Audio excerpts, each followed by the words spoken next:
Welcome to the Tech Egg. Don't get scrambled. Enjoy the video. You start by making sure your iPhone is unlocked and you know the iOS version. This matters because gestures differ.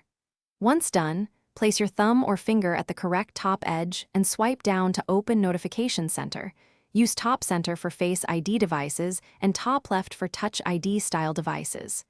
Make sure notifications are visible and not filtered by focus mode.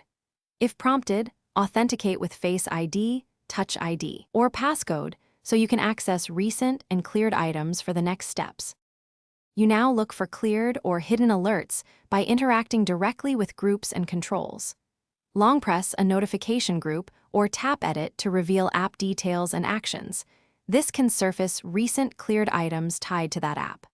Once done, use the search field at the top of Notification Center to type the app name and show related alerts. Also make sure Notification Summary, or Focus, isn't hiding items.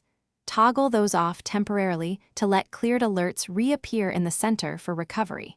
To finish, open the originating app. Many apps store a message center or log where cleared notifications remain. This is the easiest recovery method. If nothing appears, go to Settings Notifications, choose the app, and confirm alerts, banners, and Notification Center access are enabled so future items are captured.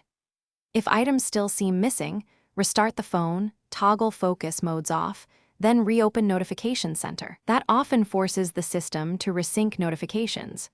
If problems persist, reset network settings as a last troubleshooting tip.